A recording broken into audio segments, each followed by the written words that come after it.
हाँ जी, सुखदीप जी, started. Done, Sukhdeep ji? Okay. So, with your permission, shall we begin, Professor Arvind? Yes, please. Yes, please, let's begin. Yeah.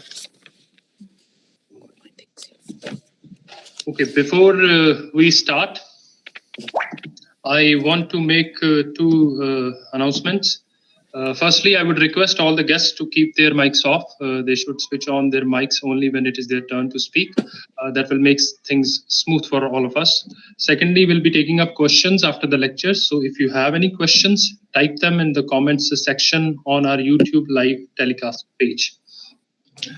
Good evening, everyone. I welcome you all in the fourth lecture in Partition Lecture Series 2021, being organized jointly by the Center for Diaspora Studies, Punjabi University, and the Department of Humanities and Social Sciences, IIT Kharagpur. Today, we have with us Professor Ananya Jahanara Kabir from King's College London. The topic of her lecture today is Partition's Alegropolitics. I welcome Professor Ananya Jahanara Kabir, Professor Arvind, Vice Chancellor, Punjabi University, Professor Anjali Gera Roy from IIT Kharagpur, Professor Gurmukh Singh, Director, Center for Diaspora Studies, Punjabi University, and all those who have joined us via our YouTube and Facebook live page. The lecture is being telecast live from the YouTube channel of the Center for Diaspora Studies. Now I would like to invite Professor Arvind to give his introductory remarks. Professor Arvind.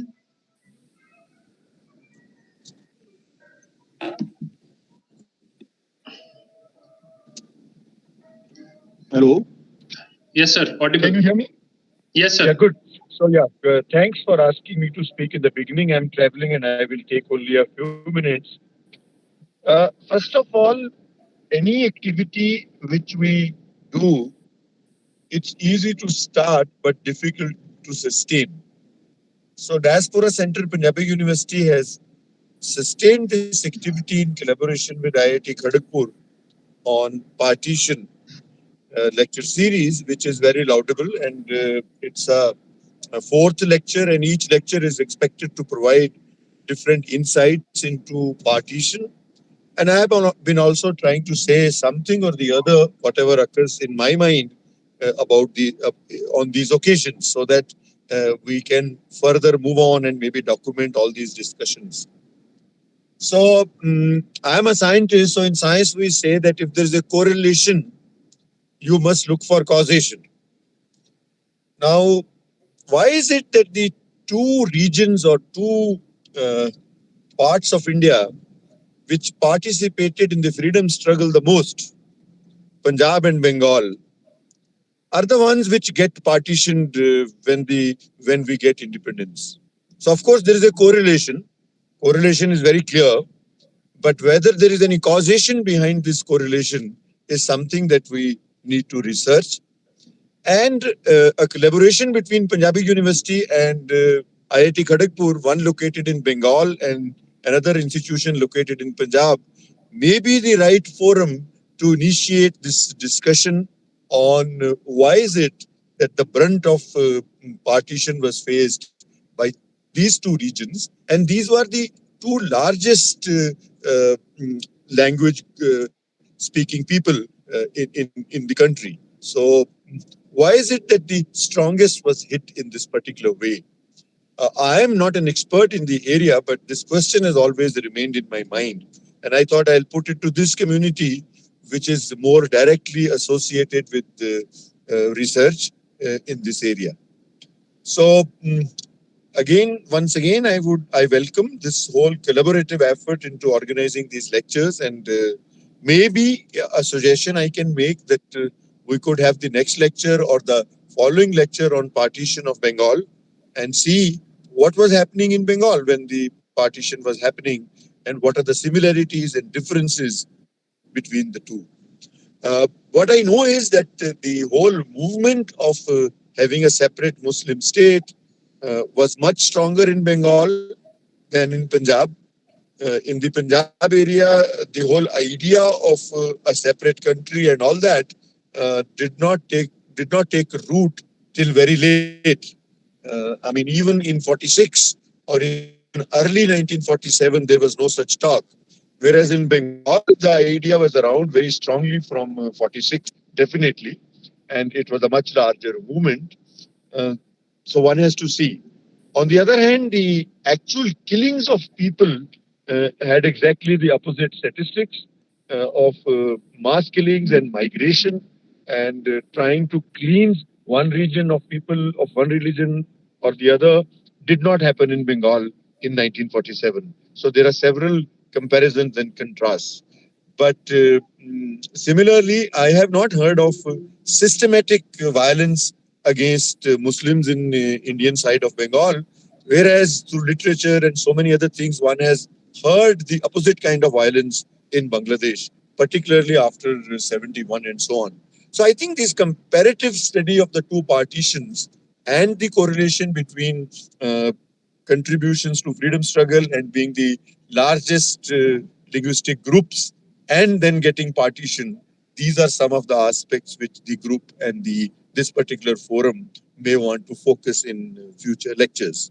So with these words, I am very happy. Today we have a different kind of speaker and the topic is also going to be different.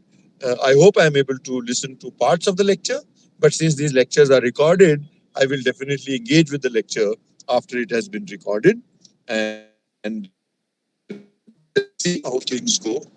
Thank you. Thank you, Professor Arvind.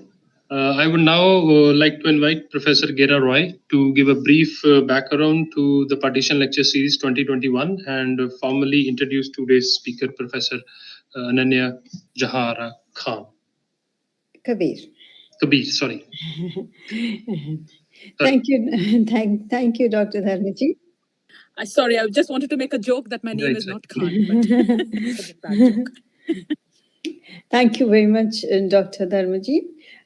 Sat Sri Akal, good evening to those in India and Pakistan, and good morning to those in other parts of the world.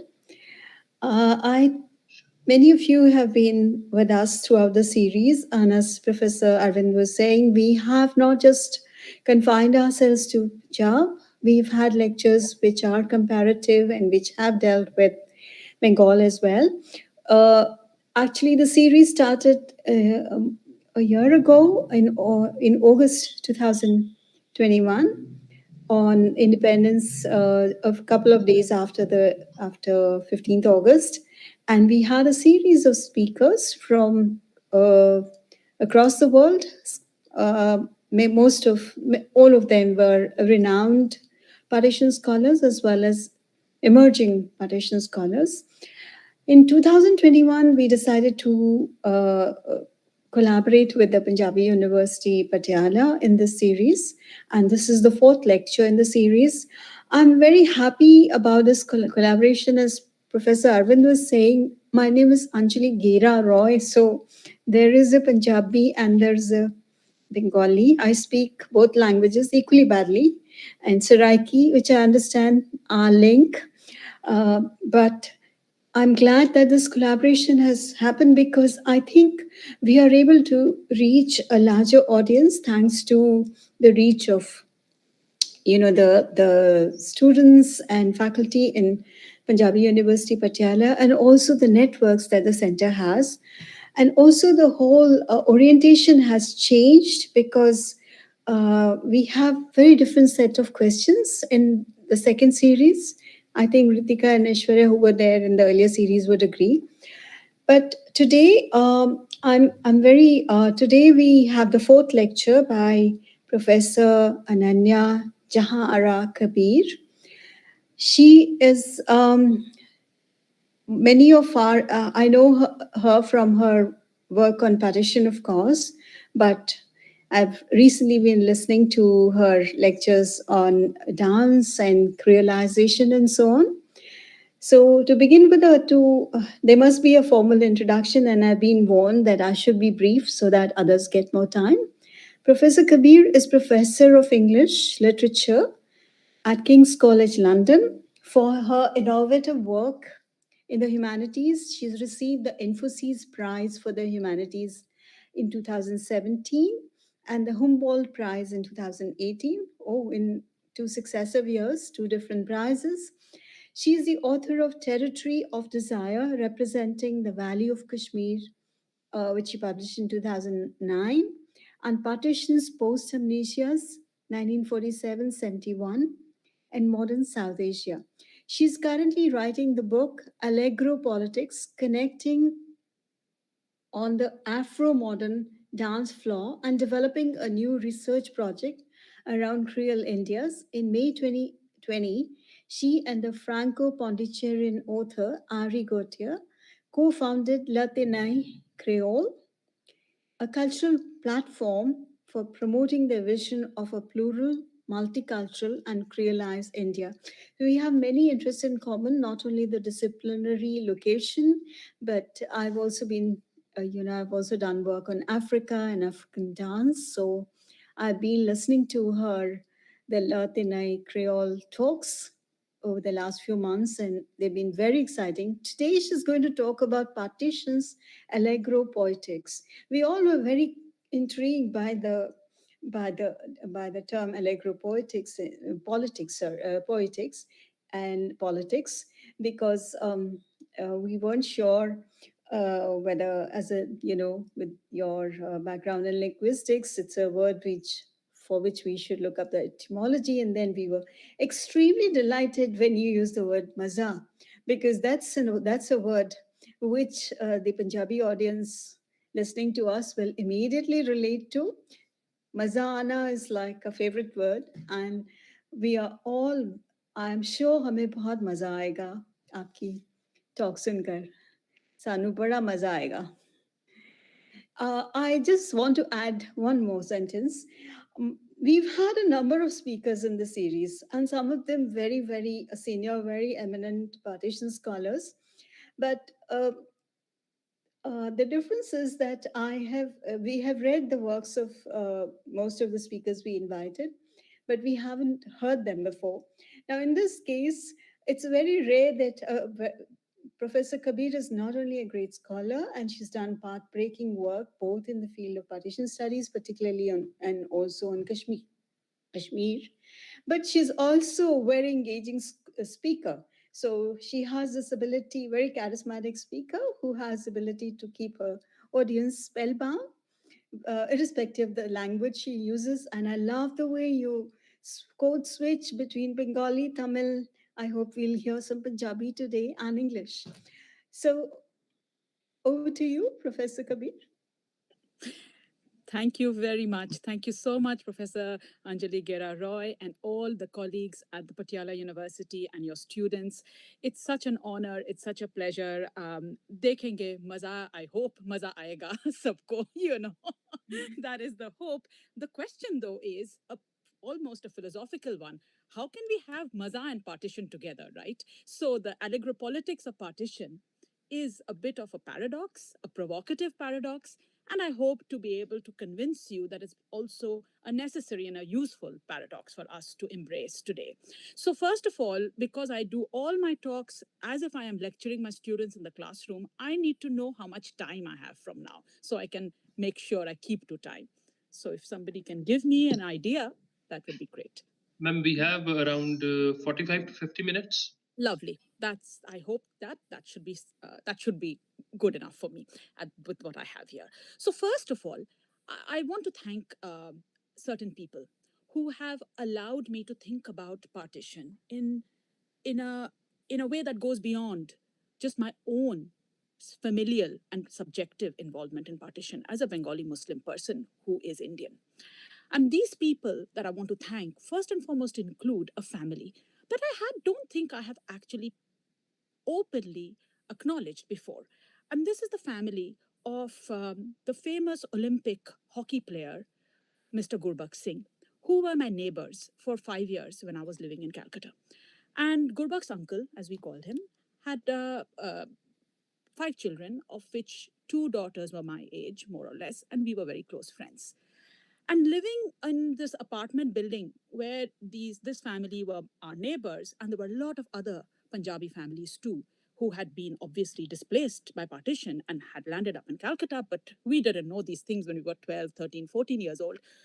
Living in this milieu in Bengal really, I think, made me write the books I do today on partition, or the work I do today on partition, and in a way feeds into my idea that there can be an Alegropolitics of partition.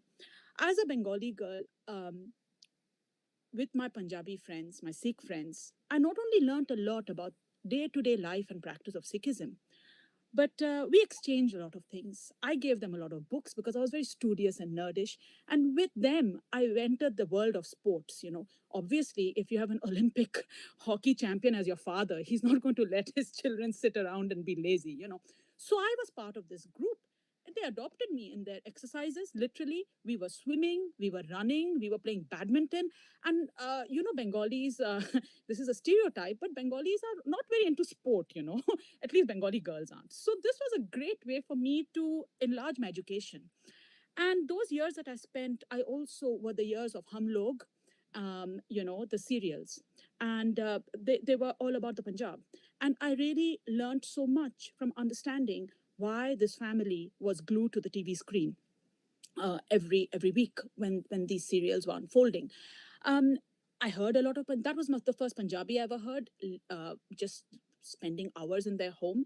And all these things really went into my education. And so I want to pay homage to my friends, Preeti and Channi, who are my friends, and of course their parents, their grandmother, their sisters, their brother. This was the family that I just spent a lot of time with.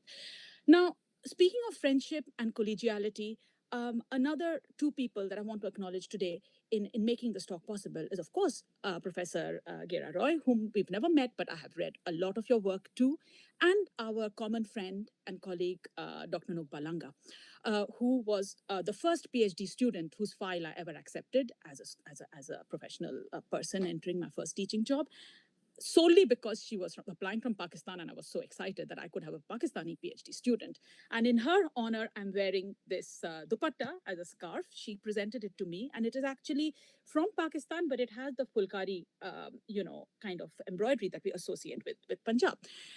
Of course, Nukba has taught us a lot about the Seraiki language and its politics. So all this is a way to say how our education never stops. And it's our students who teach us so much as well. Nukba's present of a dupatta to me once. She has given me many things, ajrags, dupattas, whatnot, books that she has written. Actually, and the fact that I chose to wear it today also was a homage to another moment in my life which was important. That was a meeting of a sort of reconciliation meeting between different groups of women of different groups of Kashmiri women of different religious affiliations who had gathered together in Srinagar, and I was invited to that meeting, and in that meeting, a Kashmiri Sikh head teacher, she was a school headmistress, and she was part of the meeting from a border village near Poonch on the other side, of course, because we are talking about Indian Kashmir, and she had a dupatta on, and she displayed it, and she said this dupatta was given to me by Punjabi friends, Punjabi women, when I had gone for a cross-border meeting to Pakistan. But this dupatta was being shown as an emblem of friendship across borders at a meeting in Kashmir. So with this overlapping of borders, partitions, and affiliations through gifts, I want to start my talk by taking us to another very famous witness to that overlap, confusing overlap between what happened in 1947 in the Punjab and other parts of India and what didn't or did happen in Kashmir. So I'm talking about the text, the iconic short story by the great Manto, The Dog of Titwal. And we all know the story, I hope. I'm referring to the English translation, because again, we don't know who is here in the audience and who will listen to this talk. But The Dog of Titwal is a very interesting short story of Manto because it actually takes place in the borderland around the Neelam Valley, which is the no man's land between the line, the official border between India and Pakistan and the line of control. So this is the no man's land. And the dog of Titwal is a no man's dog, in this middle of this no man's land. And it's a story which obviously is a comment, not just about the partition of 1947, but the continuing repercussions of it in the form of the Indo-Pakistan wars that start taking place soon thereafter. And we all know the story, so I won't really rehearse it. But we all know it's one of Manto's, Sadat Hasan Manto's typical sardonic, ironic and really bitter stories about the devastations and the absurdities of partition and its aftermath on our consciousness, on the way we behave, on our ethics, on our morals. And it's about a hapless dog that's turned into an object of ridicule by bored soldiers on either side, of the border in this no man's land. And the dog basically dies a dog's death. We know that, but I want to pause and point to some other things that course through this very short story. If you remember, I hope people are familiar with the story, but when Manto shows us or depicts these two groups of soldiers idling away their time with their rifles on the border, this useless border, they're preoccupied. They're spending their time in certain ways. So on the Indian side, Jamadar Harnam Singh starts to hum a Punjabi folk song as he is lying there trying to, just trying to sort of like he's on the night watch, and sleep was far away from his eyes as the stars in the sky. He began to hum a Punjabi folk song. Maybe some of the people in the audience will know the song, but the English translation is, "Buy me a pair of shoes, my lover, a pair of shoes with stars on them. Sell your buffalo if you have to, but buy me a pair of shoes with stars on them." Once others hear this song, someone else, Banta Singh, the youngest of the soldiers, starts another song. And this song is a love-lone verse from Heer Ranjha, the timeless Punjabi epic of love and tragedy. So we all know what that is. So he starts singing another kind of a song. And this creates another kind of a mood. Deep sadness falls over them. Then there's the barking of the dog. That's the dog of Titwal. So Jamadar Harnam Singh says, where has the son of a bitch materialized from? Now, I dare not think what the Punjabi or the Urdu word must be, the epithet here. But obviously, we go into another register. This is more ribald. This is, more Rabelaisian, using all these, vulgar, sort of phrases and so on. Then the dog barks. He comes closer. They decide to give him a name. I found him in the bushes and he told me his name was Junjun. Now, Junjun obviously takes you into another kind of feeling altogether. It's more like fun. It's more childish. You play with language in a particular way. So, what I want to show is that quickly, in 4 different ways, Manto gives us a certain mood of relaxation and enjoyment that in this surreal space, somehow the soldiers still must indulge in. And to do that, they're drawing on a certain common reservoir, which is a linguistic, ethno-linguistic, and also a reservoir. I mean, so it's a Punjabi register. People who are Punjabi speaking will know these songs. They will know the different moods the songs evoke. But more than the songs belong to language. So they'll also know what mood is evoked when you say son of a bitch in Punjabi or Urdu, or you say Junjun, you want to name somebody Junjun rather than Sher Shah, So there's all sorts of play going on, which is really embedded in a linguistic register where language is used to create a collective mood of relaxation and fun, even though the fun is in this no man's land. Interestingly, when we switch to the other side, the Pakistani side, what do we see? The soldier Bashir sat on the ground, his back against a rock, his rifle in front of him. He was humming. Where did you spend the night, my love, my moon? Where did you spend the night? So he is also singing some sort of a song. Then he's enjoying himself. He begins to sing more loudly. Then he hears Subedar Himmat Singh scream, where did you spend the night? So we come into this again, this jovial, ribald mode, It's not a song. It's about somebody actually spending the night with someone. But actually, this is the dog. So we switch again into the situation of like a kind of ludicrous humor. And now Junjun, because he's got that name written on his collar, in retaliation is named by the Pakistani soldiers, shun shun, So again, we see a play with language, which only those who speak language at that level of oral discourse, repartee, can imagine what mood all these terms and phrases evoke. Unfortunately, this jovial, play with this dog quickly degenerates. This is a Manto short story. We don't have too far to go. Before we know it, the story's over. It soon became a game between the two soldiers, the dog running around in circles in a state of great terror. Both Himmat Khan and Harnam Singh were laughing boisterously. The dog began to run towards Harnam Singh, who abused him loudly and fired. The bullet caught him in the leg. He yelped, turned round, and began to run towards Himmat Khan, only to meet more fire, which was only meant to scare him. Be a brave boy. If you're injured, don't let that stand between you and your duty. Go, go, go, the Pakistani shouted. The dog turned. One of his legs were quite useless. He began to drag himself towards Harnam Singh, who picked up his rifle, aimed carefully, and shot him dead. Subedar Himmat Singh sighed. The poor bugger has been martyred. Jamadar Himmat Singh ran his hand over the still hot barrel of his rifle and muttered, "He died a dog's death." So, what I want to chart out in this reminder or return to an iconic story of Manto is how quickly or how deliberately Manto invokes a shared space of enjoyment that is still there in the language that is spoken on either side of the border, and how that shared space can quickly degenerate into something very brutal, something very crude, and something totally bestial. The beast, as always with Manto's reversals, becomes more human than the humans who become bestial, and the way they torture and just needlessly kill this living creature. And so, interestingly enough, it is their shared joke that turns on this whole, that pivots and becomes something macabre.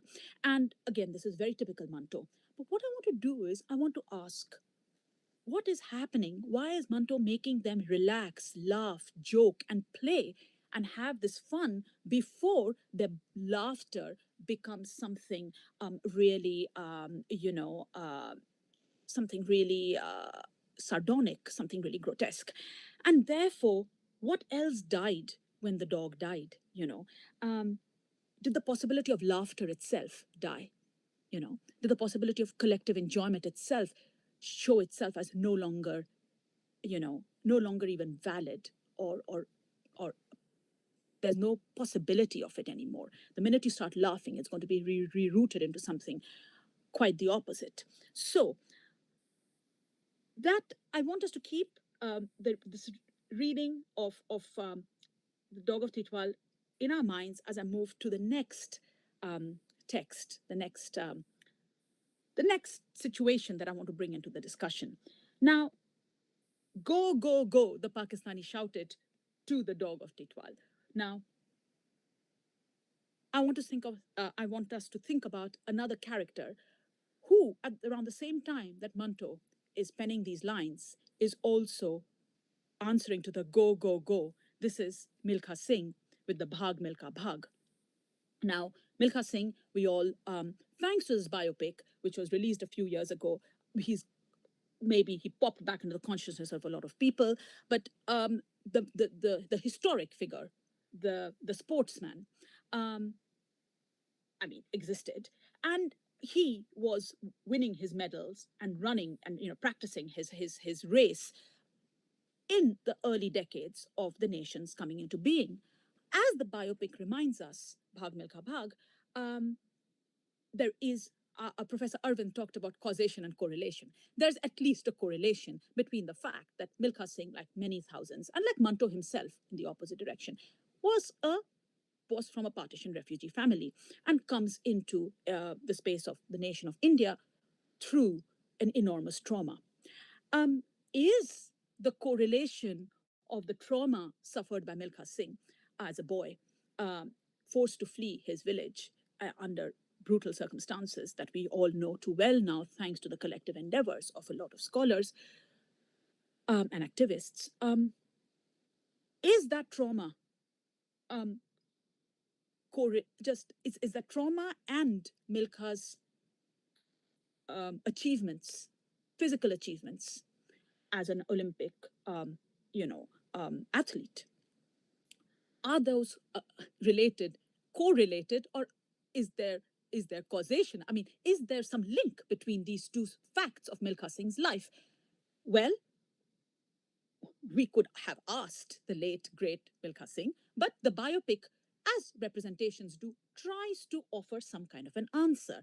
And indeed, I would say that the biopic, the film Bhag Milkha Bhag, certainly wants us to consider these two elements of his life as, as having a connection, a deep connection, not just a coincidence that the person who is traumatized by partition is also an Olympic, champion, a runner. No, there is a relationship between these two elements that the film wants to. That's the film. That's what the film is doing, and this film, I think, in the way it keeps going back to the childhood memories of the boy Milkha and juxtaposes them by cutting and editing with his progress, on track and field. His love for India, his desire and determination to represent the nation. And of course, finally, the completion of the narrative by return to Pakistan, the new nation of Pakistan. The film is, I think, saying to us that something has happened to Milkha Singh, which is a process of transformation. The trauma that he suffered has something has transformed it into his supersonic speed and into his desire to excel. And my reading of this film is that this something is nothing but the joys, the collective joys of the community and the body. So the film is very bold for a film coming out of, I think, our usual Bollywood space. It's quite open about Milkha having sexual relations with women who he's not going to get married to, or refusing them. But like Milkha is a man who is not he's not a yogi, he is a man of flesh and blood, and he has desires, and he wants to fulfill them. In that same continuum, he is shown as enjoying camaraderie, with other men, friendships, deep affections for his family members, his sister-in-law in particular. And of course, he enjoys his food and drink. So he's a man he's a rasik, he enjoys life in its fullest. And in fact, the running then for us, we are invited to see it as part of this whole makeup of Milkha Singh, not as something separate that he has to, he's not going into Vanaprast. He's not a yogi figure that has to leave the world to achieve his potential. His physical potential is very much part of grasping the world in its totality. And what the film does is keep reminding us that this is the same person who fled because of partition, who fled his village and his early life under gruesome circumstances. So I want to show one clip from the film, just a few seconds, to, I think, really convince you of this reading that the film really wants us, I think, to take away from it.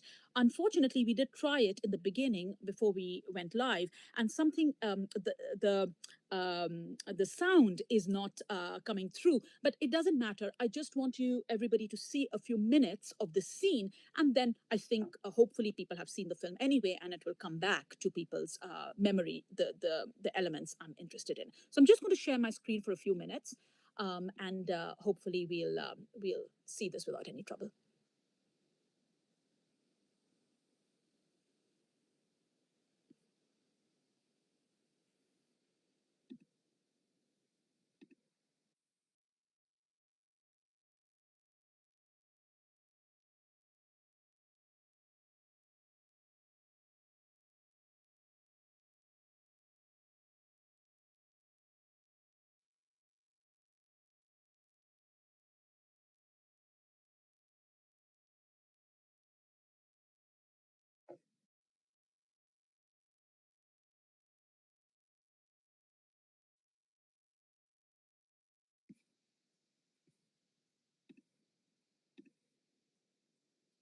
hopefully people had a glimpse of that scene, which is when Milkha is back at a village.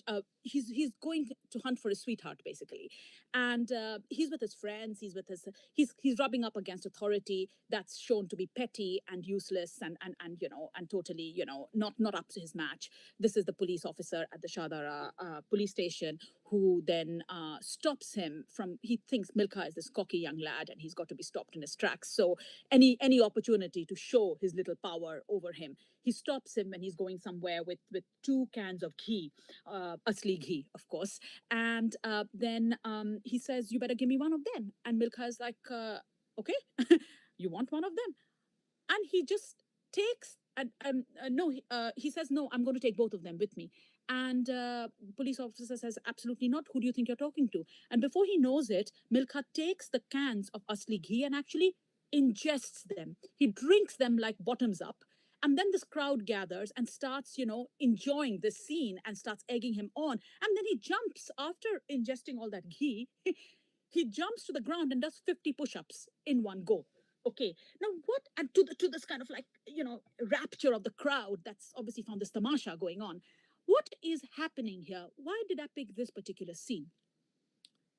I mean, the whole film is full of extremely important insights about this relationship of how the body is a channel for transformation of a certain kind of melancholia and effects of trauma into something else. But I think this scene does it pretty well because he is actually ingesting the ghee, And what is ghee after all? All of us who have read enough testaments, literary witnesses to the partition's effects on the Punjab know that the first thing that people remember is the ghee and the milk and the butter of the villages that were left behind that were never as delicious as now.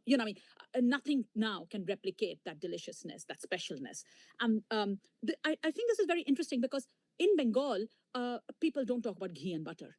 They talk about the mutton curry of Gwalandor, of the ferry crossing, which can never be tasted again. But people don't talk about milk products. But the ghee of the villages of the Punjab is always in the minds of people remembering what they left, what they had to leave in the course of partition. So I find it very interesting that Milkha is downing, literally, he's ingesting the sign of the traumatic after effects. He is ingesting it and he's swallowing that. So there are many theories of trauma that can help us understand what this act of swallowing actually, in psychic terms mean. But to see it vividly enacted on screen, I think is very important. It tells us more than any theory can. He's ingesting this bounty of the rural Punjab. And as soon as he ingests it, magically, it allows him to do 50 push-ups. I mean, obviously, he's an athlete, he's a top athlete, so he can do it. But that synchronicity, that seamless move is very, very important because it shows how the burden of trauma is literally the body is the motor of its transformation.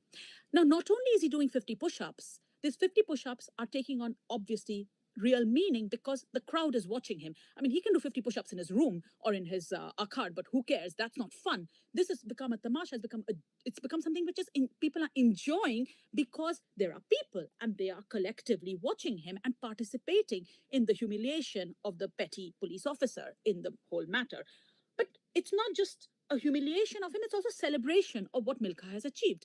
So it's in a way this celebratory collective enjoyment which Milkha's transformation is the catalyst for, is exactly what I call Alegropolitics. So Alegropolitics for me then is a way to think about how is trauma not just,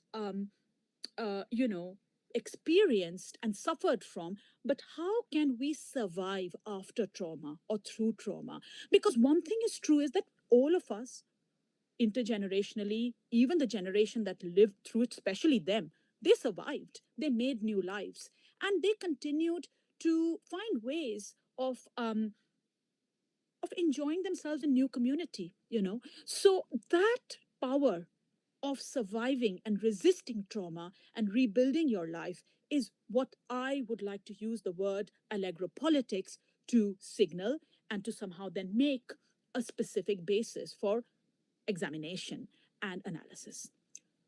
This is important because, rightly so, 99.99% of the time, most of us are fixated on the melancholic and the mournful effects of trauma. We know what we left behind, or we think we know. We want to remember it. We lament what we cannot get back to. Even if we get back to it, we get a visa, we go to Pakistan, we go to Bangladesh, or whatever, or they come here. We are just like, full of a certain kind of melancholic affect. Or that's what we want to talk about. Why do we never talk about the other equally powerful affects without which survival would have been impossible? So for me, Bhag Milkha Bhag is a very, very important film because it reminds us that in the resources of the body, there is a transformation. That potential is also something to be foregrounded as an important lesson for all of us. Now, remember, we can, of course, as literary scholars, as cultural critics, we are suspicious of hegemony, we are suspicious of master narratives, and we can say, well, isn't this Alegropolitics in this case then just leading back to, well, Milkha has just, as he says in a certain dialogue, he says, Milkha ban gaya India, Milkha has become India. He's put on the India coat. So, channel the energy for the new nation and all will be well. We may not be satisfied with that. We may want to keep the door open for cross-border solidarities, for other means of expressing oneself. We don't want just to leave one power structure to go into another. So I actually feel the film enables us to actually do all that through Alegropolitics, actually. The film uses Milkha Ban Gaya India as only the first step, or rather, a useful official narrative. Certain things, of course, life has to go on. Milkha has to have a salary. You have to. There has to be a frame to channel your energies. So maybe the nation is there for that. But beyond that, there are many other things going on in this film. For example, Milkha's Australian, romance, with this white girl. It is quite extraordinary that is really displayed in full glory for the film, for us to see. There's no shyness there. Milkha's return to Pakistan is very, very important also in this frame, because when he returns to Pakistan, you think it's going to be, what form will this, as in Veer Zara, there's a beautiful line, Aya kis mor pe ye afsana, which crossroads will the story come to, when Milkha goes to Pakistan? Well, interestingly enough, another set of flashbacks, another set of cuts to remind us that his childhood home was in that space, and he returns there. He returns there to find a friend. And again, like in the Dog of Titwal, the friends start recognizing each other by lines of a children's song that they throw at each other. Lal iski dupatta, lal iski, and then it goes to the profane. They start talking about each other's buttocks, I mean, that whole register again of going from the melancholic to the beautiful to the very ribald and body level of jokes, Rabelaisian jokes, is covered, and that's how these two now grown men recognize each other as the childhood friends. Now the interesting thing is, immediately we know the meta history of all this, and we think, oh no, this friend who's been left behind has converted to Islam, and therefore this is, in the logic of partition, this is not a good thing. The Sikh converted, not even a woman, because we know that's another set of problems altogether. A man converted to Islam, and he's sitting there with his newfound childhood friend. His son is there. His wife, who is, if any doubts were in our mind, banished, because the wife is evidently Muslim the way she's dressed, and Milkha is sitting there with his newfound bhabi, his newfound nephew who's calling him Chacha, and they're all, and he's saying to his friend, he didn't ask. That's the interesting thing. Nobody asked the friend anything. The friend says, no, he says, bach gaya tu, you lived, you survived. And this is the most important thing, bach gaya tu. And just as to explain to the audience who may be filling in the blanks or trying to understand what's going on, the friend says, yes, halat kharab the, but log kharab nahi hai. Like, the situation was bad, but the people are not bad. I was saved by a Muslim school teacher. He brought me up as his own. ... I converted, or maybe not, or probably yes, married this woman, got a child, living in Pakistan now.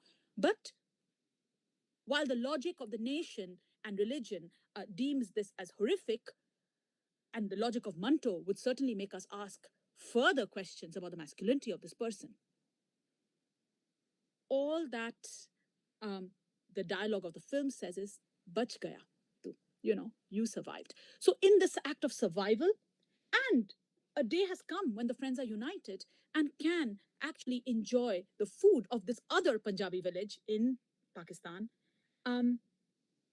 There is another possibility of community, not a return to the old status quo, but a new rapprochement. And that is also Alegropolitics, because they are creating this community through the joy of sitting with each other, seeing the new generation, and eating the food that they collectively enjoy. And they have survived. Everybody survived. And so it's very important that the end of the narrative of Bhag Milkha Bhag as a film can only come to an end when this Pakistan trip has been accomplished. And Milkha is being awarded the title of Flying Sikh by the Pakistani authorities. And the film ends with this scene of the boy Milkha and the adult Milkha running side by side, looking at each other and smiling, as if the trauma has somehow become balanced, maybe not healed, but some reconciliation, some rapprochement has happened. We have not forgotten the past. There is no moment in the narrative where those sepia tinted images of the traumas of partition are moved away from. They continue to recur. But somehow, maybe we have found a way to live with the past and the present selves in some sort of harmony. And and what the film has shown is the Alegropolitical necessity. How Alegropolitics, what I call Alegropolitics, or the politics of collective enjoyment, this is the key to the transformation that the film is presenting, valorizing. And we can say that this is possible because we moved some generations away from partition. Manto's Dog of Titwal then is an example of him showing that Alegropolitics is, this the death of Alegropolitics. That's what when I said what else died at that point in my lecture, I said laughter died. Now I'm qualifying it to say, is it that Manto is telling us that Alegropolitics itself died? But is it not possible for us to imagine that the songs of Hir and Ranjha, the jokes about Jhun Jhun and Shun Shun, the jokes, the beautiful love songs about buy me the juti with the stars and all that, these songs don't stop, they continue to reverberate. So it is a question also of the dynamics of the story that closes and the songs that never end, that can continue to be sung. The ghee that can continue to be, consumed. The food that can continue to be eaten. The fields, the bhangra, the dance. So all these ways of evoking and continuing Alegropolitics despite the difficulties of the present, what I want to suggest is that as literary critics, we can see different generations of representational attempts. So we have moved away from the horizon of the present. That is... Sorry, that was my mother calling, but I don't think I can answer her call right now. I should direct her to the YouTube. Anyway, so there are different horizons of temporality. Manto's is one horizon, very close to the events, too close perhaps for us to consider the possibility of Alegropolitics as a healing or any kind of reconciliatory power. But it is her again. You will excuse me, I will just take the call. আমি একটা lecture আছি এখন. Okay. So what I want to say is that by the time we come to the creation of a film such as Bhag Milkha Bhag, we are in a position, or should be in a position, to try and have another take on those events. And Rakesh Om Prakash Mehra, who did the film, also of course made Rang De Basanti, going back to another way of thinking of the Punjab as a source of healing and a source of energy. Why is Punjab time and again the source of Alegropolitical energy for us? I think here, tell me how many minutes do I have left? So I'm going to tailor my answer is accordingly. We still have, ma'am, 10 minutes, around 10 minutes. Okay, I'll use those 10 minutes then to answer this question. Why the Punjab? You know, I started by mentioning my association with this family of Captain Gurbakh Singh, and how I gave them books, and they took me to play badminton and to go swimming. So this would seem like the typical exchange of stereotypes, and I think we get a very good lip service to that in Meera Nair's very beautiful and evocative and important film Monsoon Wedding. Also an ode to the Punjab, I think, and Punjab's Alegropolitics. There's a dialogue there. One character says, "In my opinion, you Punjabis are way too ostentatious." And in response, the response is, "In my opinion, you Bengalis are way too pretentious." So, I really enjoyed that dialogue because I think it's absolutely correct. We have inherited some stereotypes, and the stereotypes keep feeding into our sense of self and other within the frame of the nation, and even, I would say, the region of South Asia, even in diaspora. But the point is that wherever the stereotypes came from, we can. I don't believe in essentialism, as I think none of us do. I don't think that Punjabis are essentially more joyous than Bengalis or South Indians or whatever. But I think something historically has created the conditions for Punjabis to go back to certain collective resources and showcase them more than others. And this showcasing has a kind of snowballing effect, which motors the Alegropolitics in this case.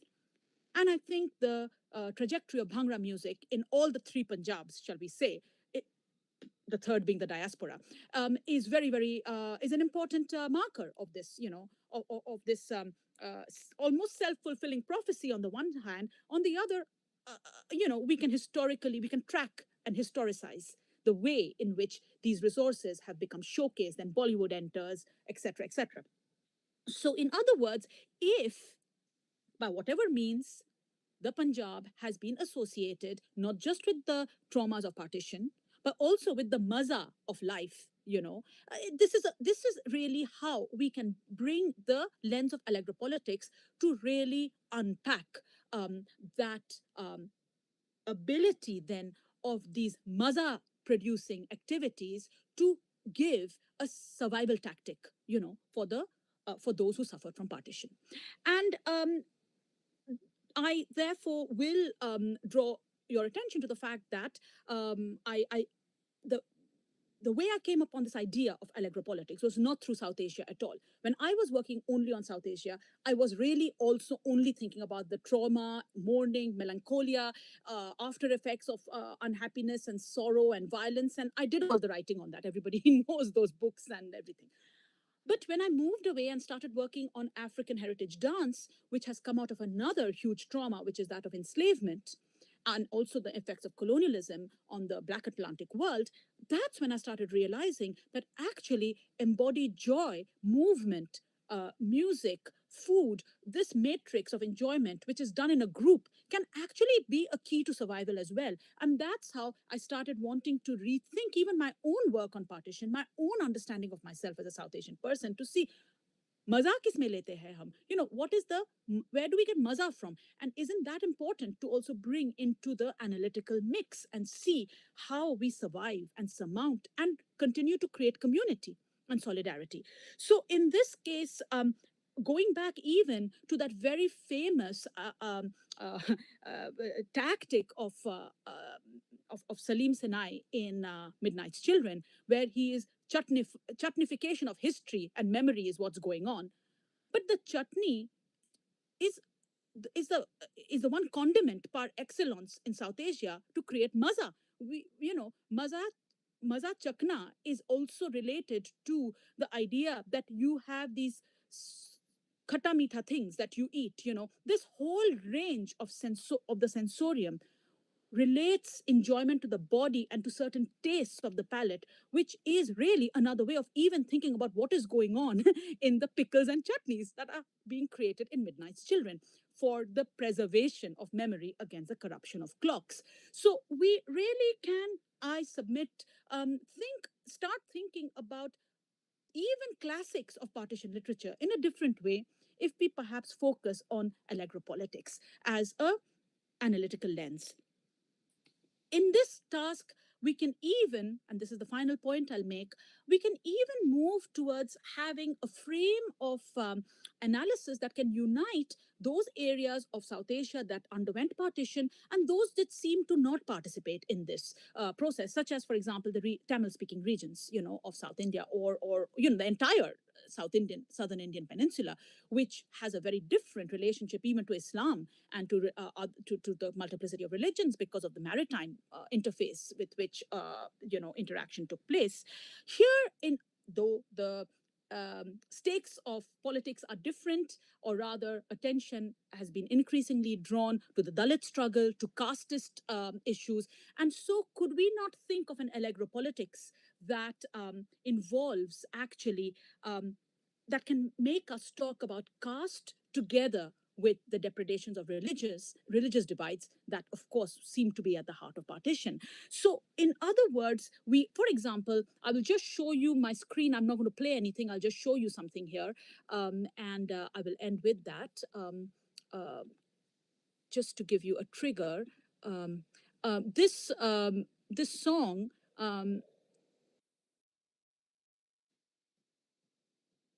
Maybe people know this song. It was very, very popular a few months ago. It has hit 4.5 million views. It's called "Enjoy Enjami," which literally means enjoy. Enjoy.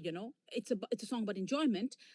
It's about it's a Tamil song, and it's about Dalit self-assertion and Dalit uses of land. So this is a Alegropolitics song as well, but it's using the Parai drums, the drums that the South Indian, so-called lower caste communities use. Can the Parai drum speak to the dhol? When that happens, will we have a literary critical apparatus, a cultural theory ready to understand that conversation?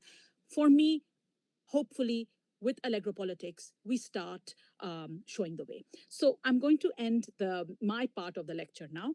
Thank you very much for giving me the opportunity to present my new ideas in this frame, old frame, ever important frame of partition to all of you. And I'm hoping to get some good questions. Thank you very much. Thank you, ma'am. Thank you, Professor Kabir. That was quite, fascinating. Particularly this idea that there is this creative possibility of thinking enjoyment and trauma together.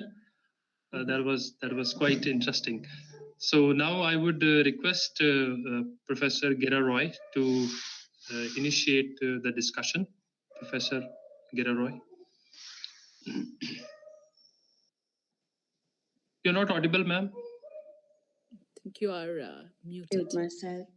Okay, thank you, Dr. Dharmaji.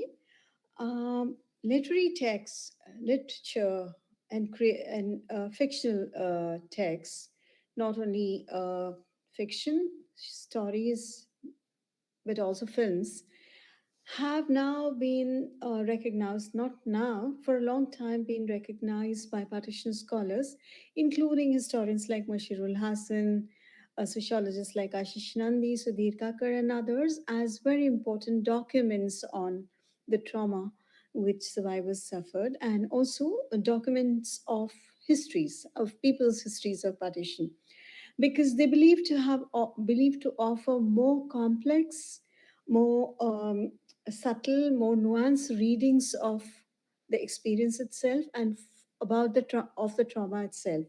But never have what we had today was a very complex, very sophisticated reading of a couple of texts, two texts, one story, a well-known story, and another a recent film, to look at not as the way these texts have been read from the lens of mourning. We've had many books which talk about how these texts mourn the nation, but from the perspective of using the disciplinary lens of Alegropolitics, as Professor Kabir puts it. It's now I think she raised so many issues that it's very difficult for me to sum up all the things she was trying to look at. But what fascinated me was that if one looks at the first one was that if we look at the narratives of the survivors, this is what comes through, rather than rather than films or fiction which depict partition. When the survivors narrate their stories, they always bring out the joys. I mean, more very recent examples, when I was talking to some people, they're talking about all the joyous aspects similar to the ones you mentioned in the film, like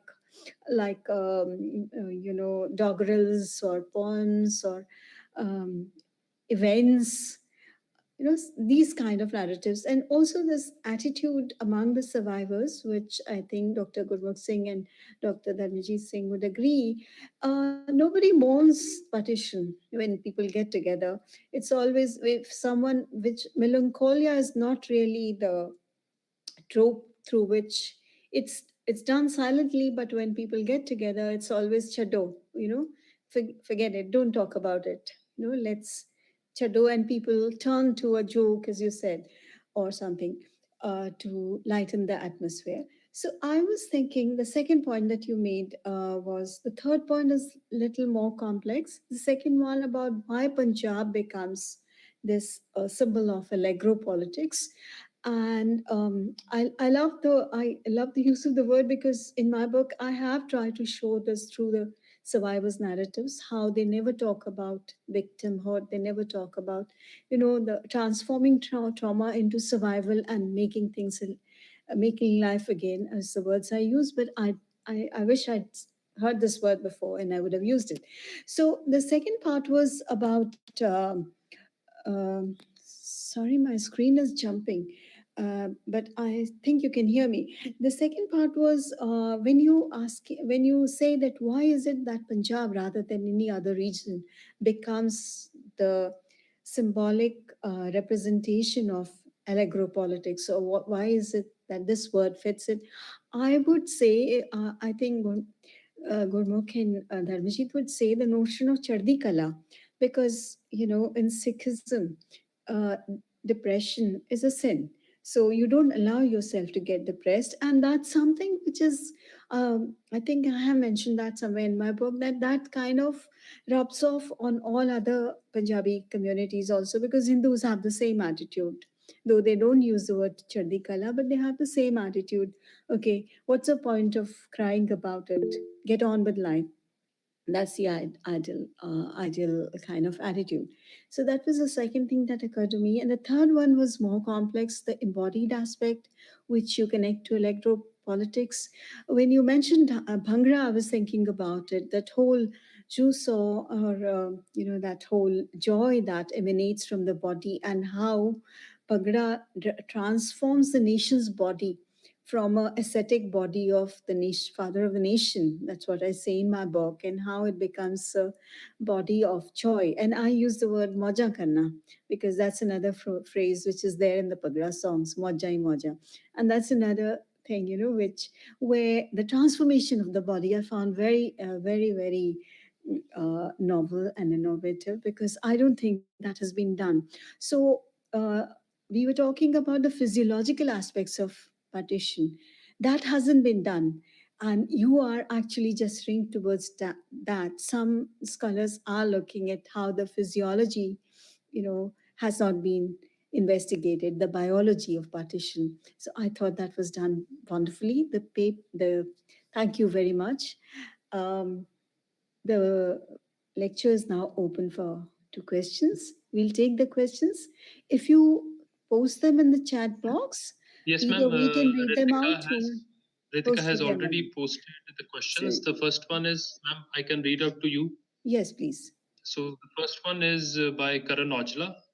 The shared instances, be it culture, language, or something similarly connecting, however strong, does ultimately fail in front of more visceral ideological differences. How does Allegro politics propose to overcome the now decades of ideological divergence and repeated paradigm shifts, be it the Indo-Pak wars or the more recent Sino-Pak congregation against India within the populace of both the Punjabs. The three questions, in fact. Yeah, I this is think the you first can one. read I them. can read out all the three if you want. This is the first one.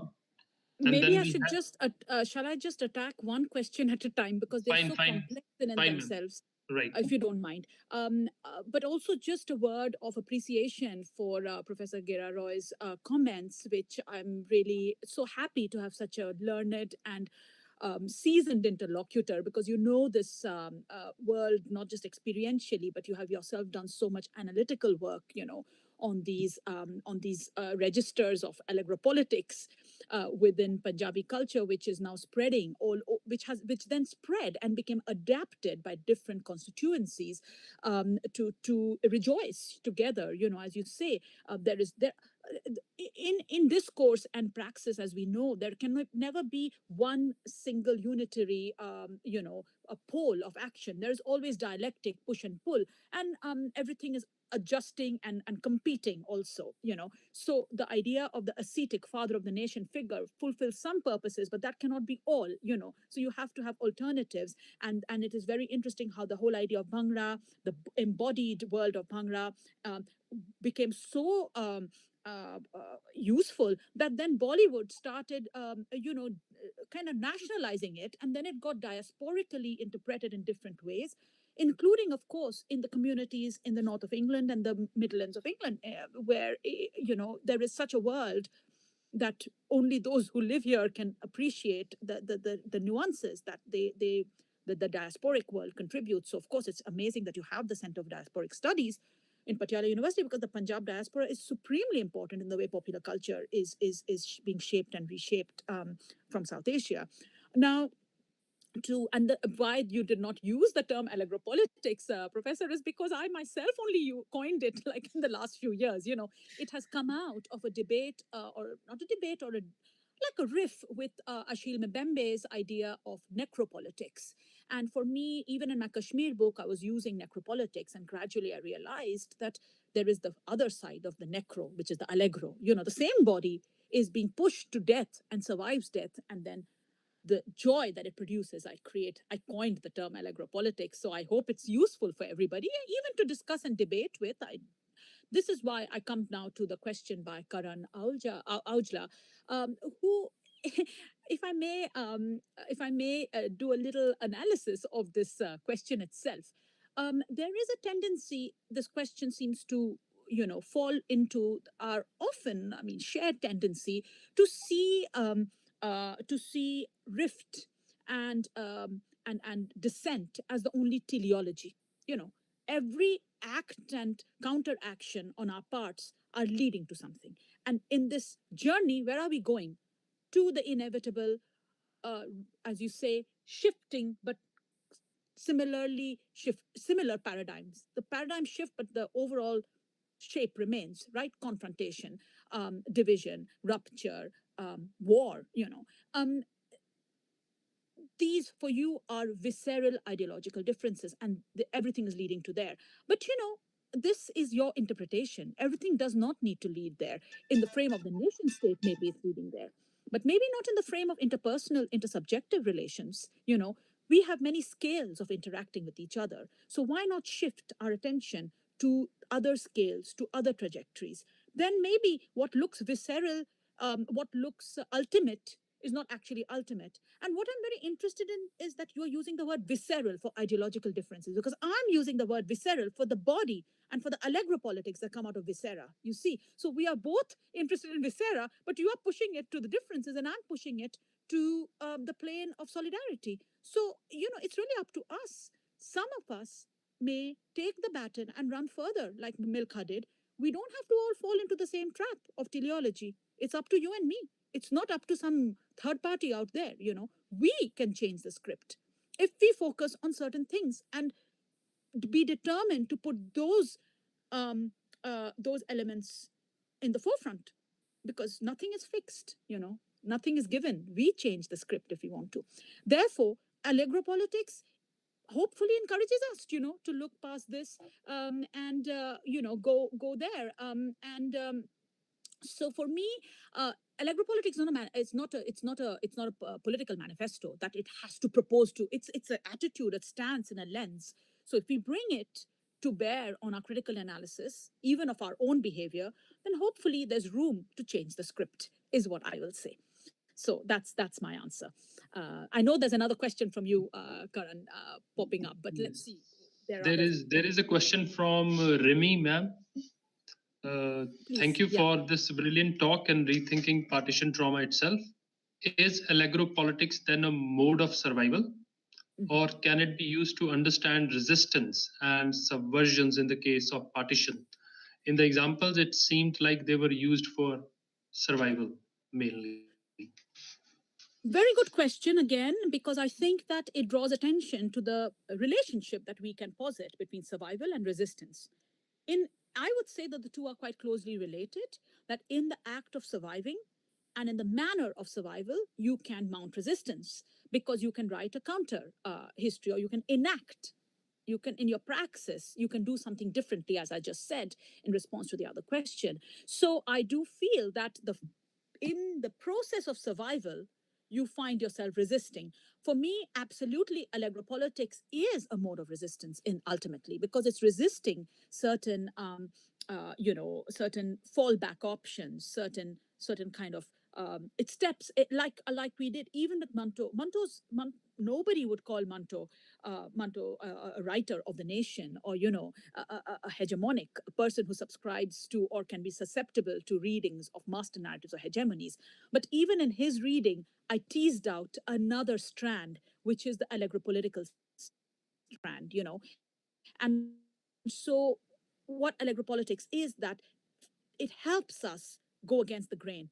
It helps us retrieve certain strategies that are lurking, maybe, and it helps us see how they in themselves are the residues of resistance, which once we showcase them, maybe they can also become more assertive acts of resistance. But resistance can happen again in different scales.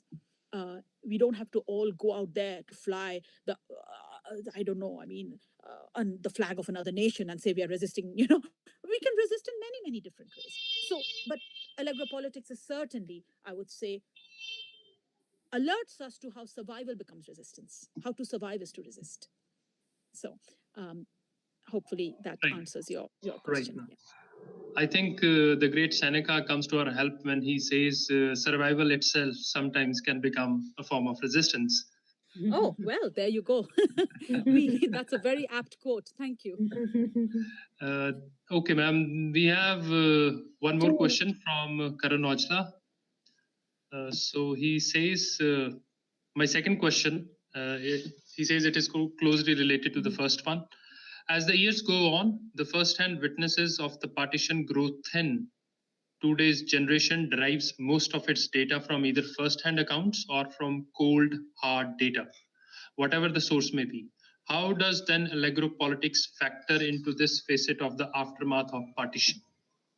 Is shared trauma to be the first push towards a more congregated unconscious, or does Alegropolitics encourage us to look past this for something? And then there's a kind of, he's continuing, isn't he? Maybe reading out part is also important. This is, ma'am, Alegropolitics factored into one generation is evident in the example of Milkha Singh. How will this effectively warm itself in a more intergenerational outlook? Well, to be honest, I reminded people that Milkha Singh, I mean, this is the interesting thing. We don't know what Milkha Singh did. Milkha Singh, the historical Milkha Singh, was running at the same time, more or less, as the historical Manto was writing. But, to make a film on Milkha Singh, you're already moving into a couple of generations away from Milkha Singh himself. So the film is a totally post... it's an act of what I call in my book post-amnesia. It's not Milkha Singh himself doing the film, by no means. So even if Milkha Singh was still alive when the film was released, it's not Milkha Singh's film. So this is why literary critical reading techniques are very important, because we are equipped with the tools to explain to everybody how these differences are very important, because who is representing and who is remembering and who is recovering or reactivating a buried memory is extremely that who is all important in answering your questions, because we are not dealing with Milkha Singh at all. We are dealing with a memory of Milkha Singh, created by Rakesh Om Prakash Mehra and all the people involved in that film. So that's the first thing to keep in mind. And the second thing is to kind of take this your first question then now. There is no diminution of charge of trauma necessarily as we move away from the event. Memory, certainly, first-hand memory will naturally recede. That's biological fact. But as people classic accounts of how Holocaust memory works have established decisively through this idea of post-memory, there is something called a memory that is passed on intergenerationally. Ron Ehrman wrote about cultural trauma of slavery. Same idea, that generations have passed, but people, African American people that he examined in his book, are still carrying the weight of that trauma. So it doesn't mean that this is again the idea that there's a kind of ground zero, and then you move away and something dissipates, and so how do you how do we kind of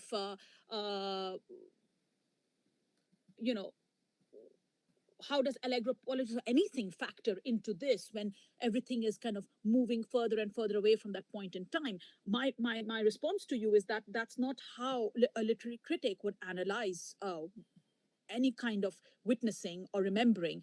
We will think about generational differences, of course, but those are not qualitative, or quantitative. They're just different kinds of takes on the same issue. The fact is that we are still discussing partition, and so obviously it's never going to kind of go away. We may not have lived through it, and as time passes on, there will be no people who actually lived through it. We probably already have very few left. But that is not the point. The point is not about hard data or about who saw. The point is, how are these traumas remembered and how are they survived and resisted? And that act of survival and resistance is also one that is a new burden for each generation, just as the trauma is passed down through each generation, you see. So the act of exactly what is going to be done with that is going to be different. So Rakesh Om Prakash Mehra is making a film about Milkha Singh, but Milkha Singh didn't make a film about himself. He just ran. He did write a memoir, but that was much later as well. So it's really about having this, using literary critical reading methods to assess the meaning of a new generation, the meaning of the passage of time, but not to just assume that there is a kind of fading away. I mean, there is, but that's not the whole story. That's just a starting point of analysis. And then therefore the Alegropolitics comes in to as a kind of measure. Okay, so why did somebody want to make a film about Milkha Singh in which they connected Milkha Singh's prowess at running very deliberately with his survival of partition, you see, with his living through partition. So that connection is made by the filmmaker. I bet you if you went to talk to Milkha Singh, he would never talk about partition when he was talking about why he got his Tokyo medal and all that, you see. So that connection is made by a subsequent generation person, and he is doing it to emphasize what I see is Alegropolitics. So this is the way in which I would fit all these pieces together. Hopefully. Yes, ma'am. We have another question, ma'am. This is from TKS Writer 1. So, is Manto suggesting at the end of his story that collective laughter has been consigned by the rupture of the partition to the realm of the perverse and the diabolical? Seemingly affectionate nonsense names like Chappar Junjun and Sapar Sunsun are evacuated of affect as the logic of mutual retribution supersedes residual modes of communality. And if so, how can Alegropolitics enable a transcendence of the diminutions and erasures of historical trauma? Yes, thank you again. Excellent, really amazing questions here. At the risk of sticking my neck out, I actually do feel that he does. I think Manto does suggest that collective laughter has indeed been consigned by the realm, by the rupture of the partition, to the realm of the perverse and the diabolical. I think this is really well put. This is indeed the point of the story, I do feel. And exactly, the story pivots on a transformation, the transformation of seemingly how circumstances have made seemingly affectionate nonsense like Chappar Junjun, Sapar Sunsun, all this, these games that people play with language and with each other and with a dog, how all this has just become something nefarious, something diabolical, just something perverse. And evacuated of affect in the sense of good affect. Absolutely. So you've written this very poetically, the person who's put this question, and I can't help but agree with every word. But my reading, and that goes perhaps to the second question, Manto, I feel, this is why, again, context is important. We must remember how Manto writes, what we remember him for, and the context in which he's writing, the historical moment. I do feel that it's too close. I mean, to start, he's just in the moment, he is grieving, he is in the trauma. And as a sensitive writer, he is only interested in reminding us of the grotesqueness of human behavior, because that's all he's seeing around him at this point.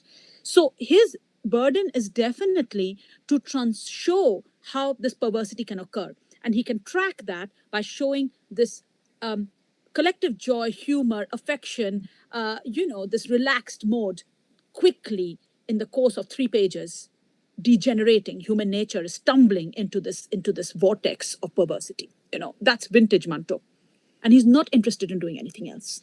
So we have to say that for him, that is his task. Now, readings can be of many natures. As again, literary critics, we can read in different ways. For example, Manto can be read in the light of today, you see. So we can erect our own frame to read him now.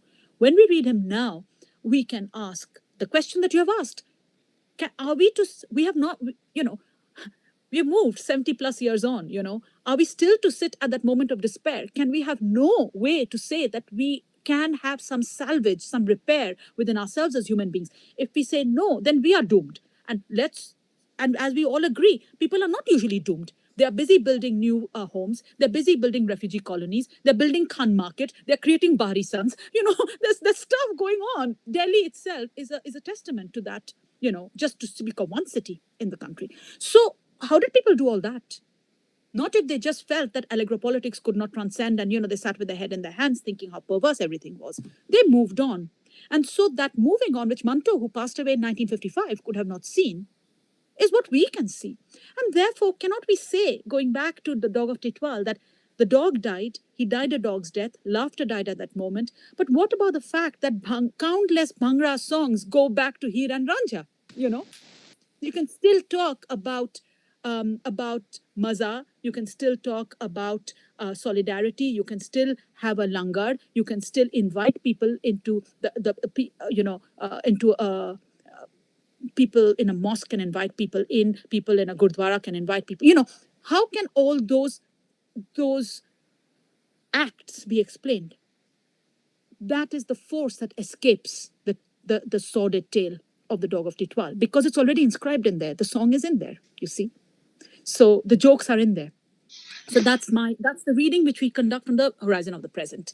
And Manto is not saying that Alegropolitics can transcend. We are reading and saying, perhaps there is, because we spotted the Alegropolitics there in the first place. Manto is not saying in his text that nobody ever sang a song from Punjabi folk repertoire again. He's not saying that. Right, ma'am. I think we have one more question. I think this is from Ritika. Ritika, do you have any question? You raised your hand. Yes, I do. Yeah. Okay, please. First of all, thank you, ma'am, for this wonderful lecture. I mean, I myself am working on trauma theory, so this was indeed very fascinating for me. What I want to ask is, it's more like a clarification and ties with Rimi's question earlier.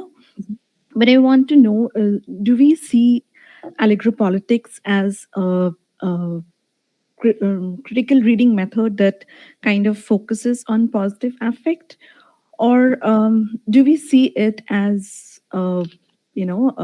maybe as a method of uh, transcending the melancholia that is associated with trauma? So in your lecture you pointed out the role of the very crucial role that community plays, collectivity, and then how affect and body are tied.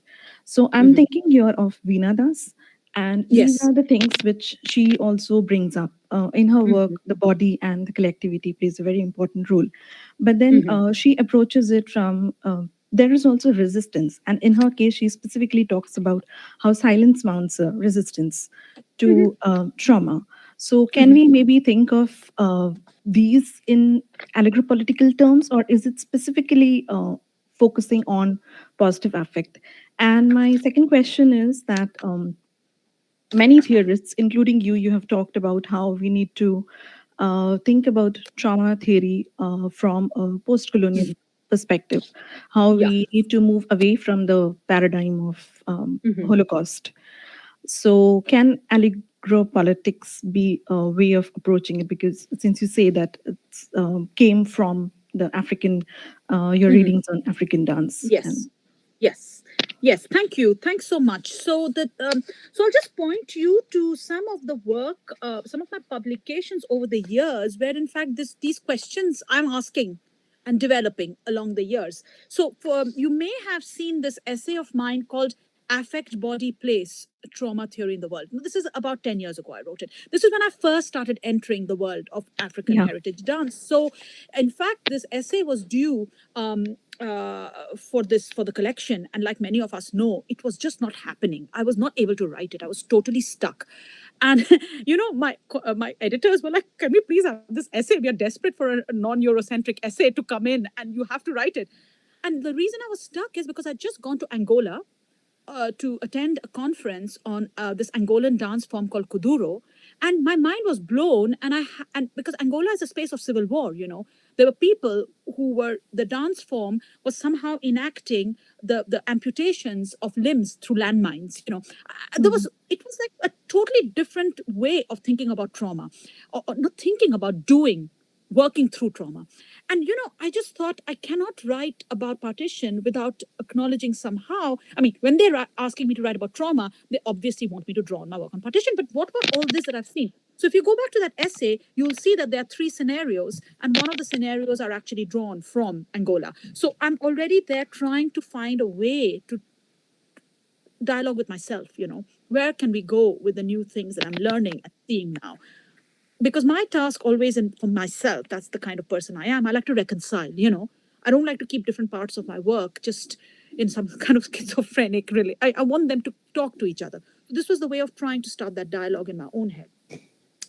The end product, I think, would be the work on the essay on Maza that I wrote, that was published last year in a volume on South Asia, which is also, there are many essays on Maza, mine is just one of them. And I think that was a very important volume again, because it tries to kind of go to another space to think about critical studies of enjoyment in South Asia, basically, and this word is important in that. So there too, I am going back to certain words, for example, that are used in Cuban dance in Spanish to talk about how you enjoy the dance. But what I'm doing in the Maza essay is, which doesn't really talk about partition, but again, you can see, therefore, that Alegropolitics is like a cross-sectional slice. You can, it can go to different places in our concerns. It can talk about caste politics, you can talk about partition and its aftermath. You can talk about how these things interact and so on. So the key is, though, what are the adjustments we need to make when we take the term that I myself developed, Alegropolitics, for thinking about the Black Atlantic world. If I want to bring it to India, I have to adjust it. What does it look out for? What are its parameters? So definitely, caste would be hugely important. Our religious divides, as inscribed through partition, would be very important. Class would be important. What languages we speak. Uzma Aslam Khan, Pakistani author, who had that very interesting book, oh God, I can't remember that book about the paleontologist, the girl finding fossils in Pakistan. Very good book. In that, there's a dialogue. This young woman has met and fallen in love with a young man from this very Punjabi background. Okay, now you have to shift to Pakistan and think about what that means there. And she's very Anglophone. And she says, I have no words for desire in either Urdu or Punjabi. I don't know how to even talk about desire, sexuality, and all that in these languages. And he has to teach her. So, there are all these linguistic divides as well, which are superimposed on class divides. So my essay on Maza tries to show how an Alegropolitics of South Asia, is the subtitle of that essay, has to take all these factors into account. When we do all that, and this is an ongoing task, I haven't I'm pushing myself into all these domains. When we do all that, I think we realize that we are going back to the body. We are going back to the collective body of the people, but we are also going back to the individual, a body in connection with other bodies, So affect then becomes an important, becomes like an electricity connecting people, and trauma has to be understood also, therefore, in those recuperative terms. So it's the words we use when we think about the past that leaves its impact on us are not always words that are equivalent to the word trauma. Rather, we often talk about things like in Nukpa's work, Nukpa Langa's work. She talks about the word fuseb. We can talk about something like viraha.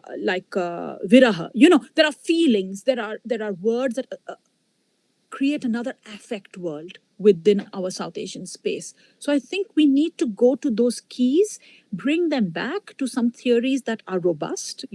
For example, we cannot really do without the paradigm of mourning, melancholia, and the Freudian unconscious, because that is a part of it's a part of modernity itself. But we superimpose and we may put that in dialogue with all these so-called vernacular resources, of how we feel about life around us. I hope that makes sense. It It's does. more of Thank a you so program. much. It's a program. It's not finished yet. Thank you.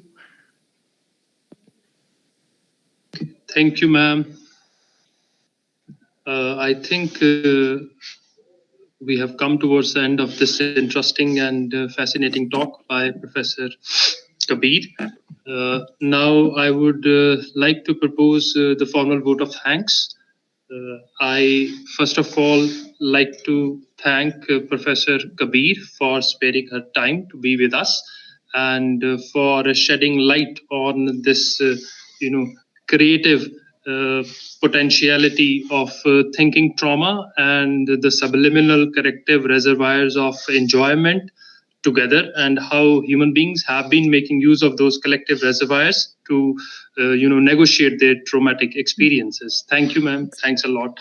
I would also like to thank Professor Arvind, Vice Chancellor, Punjabi University, who always spares time to encourage us, to be with us.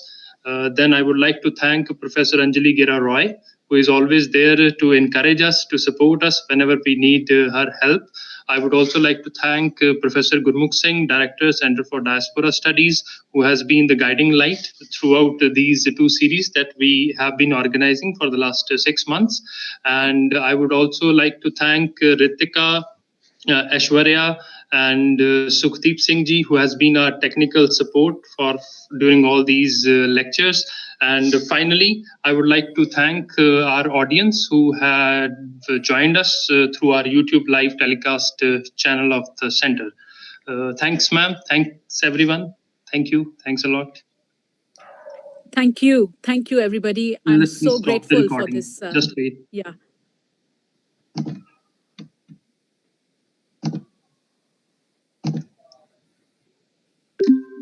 Done, ma'am.